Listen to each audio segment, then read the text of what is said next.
부활의 확실한 증거들, 이런 제목으로 함께 은혜를 받고자 합니다. 우리 예수님께서 부활하신 후에 성천하신 날까지 40일 동안 땅에 계셨다고 말합니다. 이 40일 동안 주로 하신 일이 무엇이냐?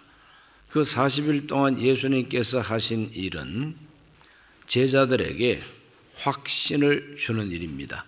어떤 확신이냐? 예수님께서 부활하셨다고 하는 걸 확실하게 믿는, 믿음을 심는 일입니다. 왜 그렇게 할 필요가 있었느냐?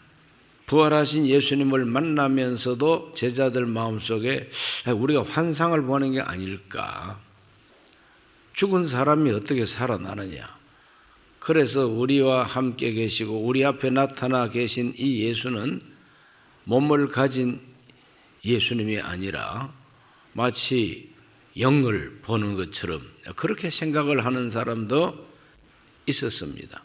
그렇기 때문에 우리 예수님께서는 환상이 아니고 이것은 사실이다, 실체다. 이와 같이 우리 예수님은 제자들에게 확실한 많은 증거로 우리 예수님이 살아 계시다, 영으로만 살아 계신 것이 아니라 몸을 가지고 살아 계시다고 하는 것을 확실하게 믿게 하시는, 바로 그 일을 하셨다는 거죠. 그 일을 하시면서 하나님 나라의 일을 말씀하셨다고 말합니다. 바로 이와 같이 예수님께서 40일 동안 부활의 몸을 가지고 땅에 계실 때에 그 예수님과 함께 만난 사람들은 최초의 전도자들이요, 증인들입니다. 이 사람들은 바로 120문도지요. 이 120문도 가운데 핵심은 가룟 유다 빼고 난 11사도고 마띠아까지 보글로 보충한 12제자입니다. 확실하고 많은 증거가 있었기 때문에 이 사람들은 요동치 않습니다. 예수님의 부활에 대한 일말의 의심도 없습니다. 너무나도 확실하기 때문에 그들은 목숨을 거는 순교를 각오하고 충성된 증인들, 전도자들이 된 겁니다. 부활을 의심하고 부활을 부인하는 제자는 제자가 아니죠. 예수님이 부활하셨다는 것에 대해서 의심을 하고 믿지 않는 성도들은 이미 성도가 아닙니다. 그 사람은 인본주의 교인일 뿐입니다. 기독교라고 하는 어떤 종교를 좋아하는 종교인일 뿐입니다. 예수님은 살아계시다, 예수님은 부활하셨다, 그분이 나에게 주신 명령이 땅끝까지 증인이 될 것을 말씀하셨다, 이렇게 해서 충성된 전도자가 되는 것이 바로 진정한 제자들이죠. 우리 예수님께서 확실하고 많은 증거로 살아계신 자기를 나타내셨다는데 그 가운데 아주 핵심적인 것은 뭐냐? 첫째로 빈 무덤입니다. 빈 무덤, 무덤이 텅 비었습니다. 마태복음 28장 5절에서 6절을 다 같이 읽어봅니다.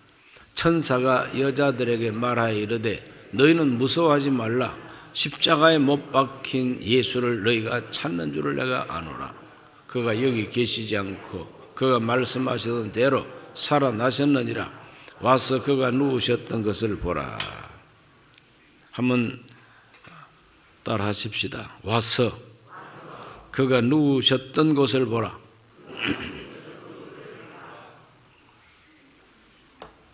예수님이 누우셨던 곳은 푹신한 침대가 아니죠. 시체를, 세마포를 가지고 시체를 감싸고 이렇게 안치한 안치대, 딱딱한 돌이겠죠. 누우셨던 곳. 이렇게 예수님께서 누우셨던 곳은 바로 무덤입니다. 와서 누우셨던 것을 보라. 누우셨던 것을 보라. 그러므로 부활의 첫 번째 큰 증거가 누우셨던 곳, 무덤입니다. 무덤을 와서 보라는 겁니다. 아침에 일찍이 새벽에 안식 후 첫날, 요즘 말로 말하면 주일입니다. 주일날 예수님의 무덤을 찾아간 그 여자들에게 무덤이 열린 것과 또 거기에 흰옷 입은 청년 두 사람, 청년의 모습으로 나타난 천사 두 사람이 와서 누우셨던 곳을 보라고, 이 천사들의 증거입니다. 천사들이 가르쳐 준 겁니다. 누우셨던 것을 보라. 여기에 대해서 제일 먼저 정말 참 전도자가 된 사람들은 예수님 편에서는 여자입니다. 예수님 편의 여자고, 대제사장 편에서는 로마의 군병들입니다. 돈을 많이 주면서 무덤을 지켜달라고 부탁을 했습니다. 왜 부탁을 했느냐? 예수님 제자들은 믿지 않는데 대제사장들은 믿음이 아니라 의심을 한 겁니다.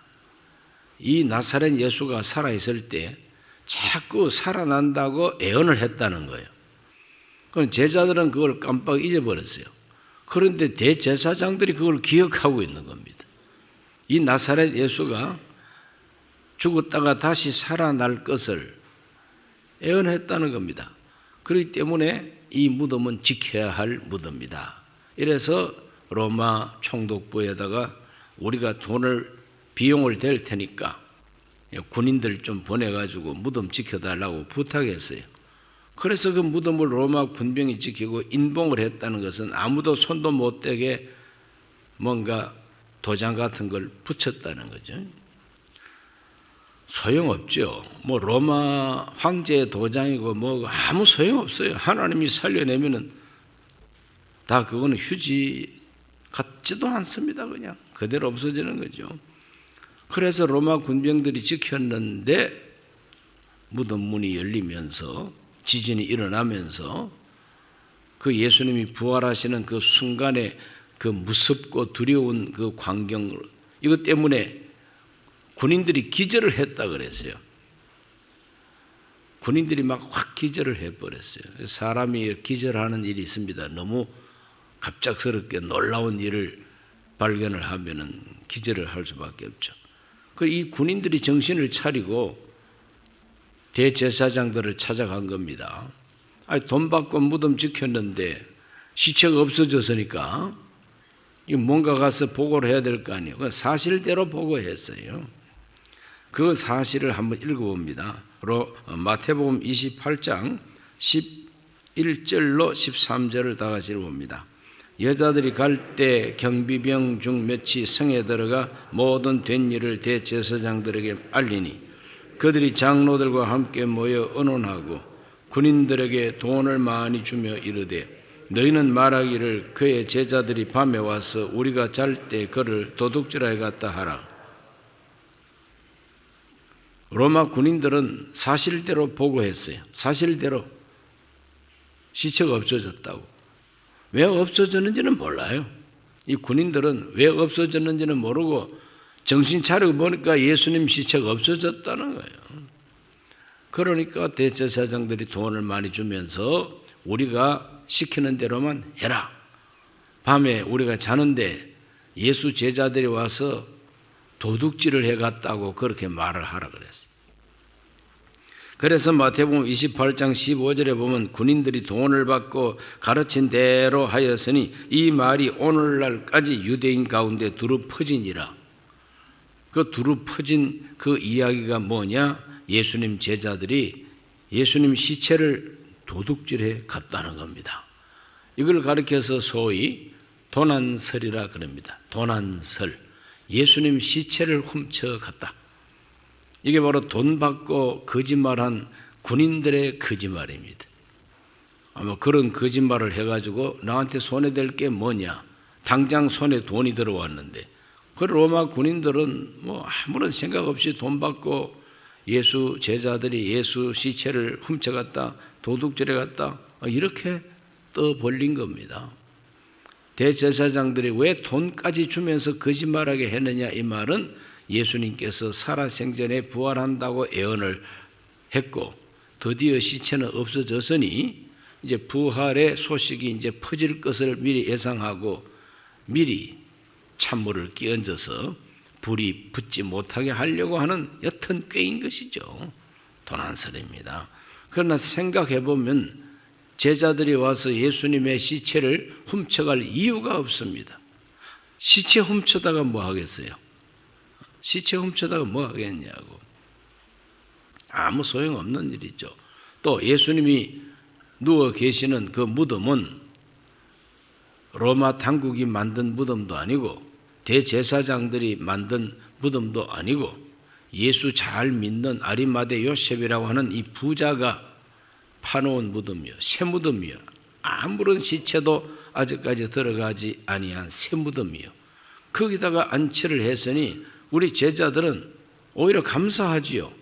우리가 무덤을 만들어 가지고 예수님을 안치해야 되는데 벌써 다 아름답게 파놓은 그 돌 무덤에 안치를 했으니 수고가 이제는 필요 없죠. 그러니 뭐 고맙습니다. 아리마대가 고맙고 로마 군병들이 지켜주기까지 하니까 고맙습니다. 그런데 훔쳐갈 이유가 없죠. 그러나 훔쳐갔다고 자꾸 얘기를 이제 했던 것입니다. 하나님은 이와 같이 빈 무덤을 남겨두었어요. 그러니까 또 어떤 사람들은 예수 제자들이 예수 믿고 따르던 열성적인 그 여자들이 무덤을 잘못 찾아가 가지고 빈 무덤을 찾아가 놓고는 부활했다고 그렇게 떠들었다고 이렇게 또 말하는 사람들이 있습니다. 그러한 말을 착오설이라고 합니다. 착오, 무덤을 잘못 찾아갔다 착오. 그런데 여자들이 잘못 찾아갔다고 한다면 냉철한 남자들은 정확하게 찾아갔겠죠. 그래서 하나님은 그 증거를 어떻게 해 주셨느냐? 무덤 내부 현상을 보여주신 거죠. 무덤 내부 현상까지 다 보여주었어요. 요한복음 20장 3절에서 8절 말씀 다 같이 읽습니다. 베드로와 그 다른 제자가 나가서 무덤으로 갈새 둘이 같이 다름질하더니 그 다른 제자가 베드로보다 더 빨리 달려가서 먼저 무덤에 이르러 구부려 세마포 놓인 것을 보았으나 들어가지는 아니하였더니 시몬 베드로는 따라와서 무덤에 들어가 보니 세마포가 놓였고 또 머리를 쌌던 수건은 세마포와 함께 놓이지 않고 딴 곳에 쌌던 대로 놓여 있더라. 그때야 무덤에 먼저 갔던 그 다른 제자도 들어가 보고 믿더라. 그 무덤 내부 모습을 들어가서 보고 믿더라 그랬어요. 부활한 예수를 만나고 믿은 것이 아니라 무덤 내부를 보고 믿었다 그랬어요. 그 무덤 내부가 도대체 어떠했길래 세마포가 놓여 있다. 머리를 쌌던 수건이 쌌던 그대로 놓여 있다. 이 표현은 어떤 표현이냐?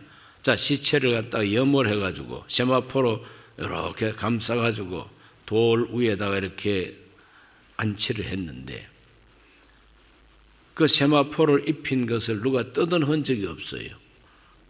혹시 시체를 갖다가 이렇게 묶었다면 묶은 매듭을 푼 흔적이 없어요. 그대로 폭삭 가라앉아 있는 겁니다. 그리고 머리를 쌌던 그 수건도 쌌던 그대로 놓여 있다. 만약에 누가 와서 수건을 풀었다면은 쌌던 대로 놓여 있지 아니하고 풀어 헤친 모습으로 있어야 그게 정상 아니겠어요? 그런데 아무도 손을 댄 흔적이 없는 거죠. 바로 그 무덤 내부의 모습이 확실한 증거입니다. 그냥 이 부활했다고 하는 말 외에는 달리 말이 없어요. 예수님 시체가 가스처럼 빠져나가 버린 거예요. 우리 예수님 이 시체가 가스처럼 싹 빠져나갑니다. 매미 애벌레가 이렇게 나무 덩굴에 기어 올라가 있다가 드디어 껍질이 벗겨지면서 그 매미가 날아 나오고 매미 껍질은 그대로 붙어 있습니다. 그런데 그 매미 껍질이 다 갈라져 있어요. 왜? 그 속에서 나왔으니까. 누의 고치가 고치 속에서 나비대에서 나오면은 그 누의 고치는 다 뚫어져 있어요. 뚫어지니까 그 나비가 나온 거 아니겠어요? 그런데 예수님 쌌던 세마포와 그 수건은 그대로 놓여 있는 거죠. 아무도 손댄 흔적이 없습니다. 그래서 부활한 예수님이 입고 있던 그 옷도 새 옷이에요. 새 옷. 예수님을 입힌 그 옷은 군인들이 가위바위보 해가지고 노름판에서 없어졌고, 그리고 예수님을 쌌던 세마포도 무덤에 그대로 놓여 있었고, 수건도 그대로 놓여 있었고, 우리 예수님은 알몸으로 부활하시고 새 옷을 입고 제자들에게 나타나신 거예요. 이와 같이 예수님은, 하나님은 확실한 증거를 남겨두셨어요. 무덤이 비었다는 것도 확실한 증거고, 무덤 속에 세마포와 수건이 그대로 놓여 있다는 것도 증거인 것입니다. 이와 같이 여자들이 잘못 찾아갔다고 하지만 남자 제자들, 그것도 베드로와 요한 두 사람이 정확하게 찾아가서 확인해 봤을 때에 이것은 틀림없는 부활이라 하고, 부활한 예수를 만나지도 않았는데 믿음을 가질 수 있었던 것은 무덤 속의 증거가 너무나 확실했기 때문에 그런 것입니다. 그리고 그 다음에는 우리 예수님께서는 부활하신 몸을 보여주시는 것이죠. 무덤을 보여주고 무덤 내부를 보여주고, 드디어 예수님은 부활하신 자기 몸을 그 제자들에게 보여주는 겁니다. 그것도 한두 번도 아니고 40일 동안 계속해서 보여주시는 것입니다. 제일 먼저 본 사람은 막달라 마리아, 그리고 함께 갔던 여성들, 엠마오길의 두 제자에게 예수님 나타나셔서 식탁에서 함께 식사할 때 그 제자들 눈이 밝아지면서 예수님이 살아계시다는 걸 알게 된 겁니다. 그리고 제자들이 모여서 문을 닫고 무서워 떨고 있는 바로 그 방에 우리 예수님 찾아오신 것이죠. 그래서 확실하게 부활하신 자기의 몸을 입증해 주셨습니다. 누가복음 24장 38절로 43절까지 읽습니다. 예수께서 이르시되 어찌하여 두려워하며 어찌하여 마음에 의심이 일어나느냐. 내 손과 발을 보고 나인 줄 알라. 또 나를 만져보라. 영은 살과 뼈가 없으되 너희 보는 바와 같이 나는 있느니라. 이 말씀을 하시고 손과 발을 보이시니 그들이 너무 기쁨으로 아직도 믿지 못하고 놀랍게 여길 때에 이르시되 여기 무슨 먹을 것이 있느냐 하시니 이에 구운 생선 한 토막을 드리니 받으사 그 앞에서 잡수시더라. 이 정도로 보여주면 확실한 거 아닙니까? 영으로 보는 것처럼 그저 놀라기만 했다는 거지. 가슴 벌렁벌렁 놀라기만 합니다. 내가 귀신을 보는 것처럼 영을 보는 게 아니냐. 우리 예수님 그 제자들 마음을 다 꿰뚫어 보시고 나를 만져보라 그랬어요. 나를 만져보라. 귀신은 뼈도 없고 귀신은 만질 게 없어. 그러나 나는 있다. 그래도 아직까지 놀랍게 여기니까 먹을 것이 있으면 가져와라. 생선 구운 것을 드렸더니 주님 생선 구운 토막을 잘 드셨어요. 먹는 것을 좋아하는 분들이 이 다음에 천당 가면 아무것도 먹을 것이 없고 영원히 금식하면서 찬송만 하면 심심해서 어떡하느냐 이 고민하는 사람이 있더라고. 걱정할 거 없습니다. 어쨌든 부활하신 예수님이 생선 토막도 잡수셨는데 새 하늘과 새 땅에 가면 뭔가 먹을 게 있다는 걸 믿으시기 바랍니다. 최소한도 생명나무 실과는 먹습니다. 그렇죠? 최소한도 생명나무 실과를 먹고 영원히 목마르지 않는 생수, 생명수 강물, 물 마시고 열매 먹는 거, 그 잎사귀도 먹는다 그랬어요. 그 잎사귀는 약재료라 그랬어요. 영원히 병들지 않는 약재료. 그래서 너무 영원히 금식하고 굶고 살까 봐 겁내지 마시기를 바랍니다. 어떤 신비가는 환상 속의 천국에 가서 예수님 만나봤더니 예수님이 생선 토막 잡수신 것처럼 천국에서도 그렇게 생선을 그렇게 많이 먹더라고 간증하는 걸 또 들어본 적이 있어요. 천국에서 생선 먹더래요. 그거는 그 사람의 체험일 뿐입니다. 틀림없이 예수님은 부활하셨다고 하는 것을 자기 몸을 보여주심으로 증거해 주셨다는 것입니다. 다시 어부 생활로 돌아가 버렸던 그 베드로와 나머지 제자들 7명의 제자들에게 새벽에 주님 나타나셔서 배 오른편에 그물을 던져라. 153마리 큰 고기만 잡혔다. 아우, 주님이시다. 그래서 그 새벽에 갈릴리 호숫가에서 예수님 제자들에게 나타나 주셨죠. 자, 요한복음 21장 10절 말씀에 예수께서 이르시되 지금 잡은 생선을 좀 가져오라. 아마 그 신비주의자는 이런 성경을 보고 천당 가보니까 생선 드시더라 이렇게 말하고 있는 것 같아요. 자, 좀 갖고 와라. 방금 잡은 생선 갖고 와라. 불을 피워놓고 우리 예수님께서 다 아침 조반 먹을 준비를 다 해놓고 기다리시더라고요. 요한복음 21장 12절로 13절 읽어봅니다. 예수께서 이르시되 와서 조반을 먹으라 하시니 제자들이 주님이신 줄 아는 고로 당신이 누구냐 감히 묻는 자가 없더라. 예수께서 가셔서 떡을 가져다가 그들에게 주시고 생선도 그와 같이 하시니라 그랬어요. 이와 같이 예수님은 조반을 준비해 놓고 와서 조반 먹어라. 밤새도록 고기 잡는다고 얼마나 배고프냐. 방금 잡은 생선도 좀 갖고 오너라. 그래서 피워놓은 불에다가 아마 구워줬겠죠. 그렇죠? 아마 생선탕은 매운탕은 하지 않았어요. 아마 생선 구이를 만들어 줬을 거예요. 그래 제자들에게 이와 같이 자기가 부활했다는 것을 여러 가지 모양으로 확실한 증거를 보여줬다는 거죠. 그러니 예수님 부활하셨다고 하는 것은 온 천하가 다 거짓말, 그 못 믿을 말이다 할지라도 예수님께 직접 들었던 이 제자들한테는 그에 해당하지 않습니다. 요지부동입니다. 틀림없이 예수님은 부활하셨다. 그 예수님이 베드로에게 너는 내 양을 먹이라, 내 어린 양을 쳐라, 이와 같이 부탁을 하셨다 하는 것이죠. 그리고 확실한 많은 증거 가운데 최후의 증거가 뭐냐? 최후의 증거는 하늘로 올려지신 예수님이십니다. 하늘로 올려지신 예수님이에요. 누가복음 24장 50절로 53절 우리 다 같이 읽어봅니다. 예수께서 그들을 데리고 배다리 앞까지 나가서 손을 들어 그들에게 축복하시더니 축복하실 때 그들을 떠나 하늘로 올려지시니 그들이 그에게 경배하고 큰 기쁨으로 예루살렘에 돌아가 늘 성전에서 하나님을 찬송하니라. 최후의 증거입니다. 최후의 증거는 이 땅 위에서 마지막으로 제자들에게 보여주는 거죠.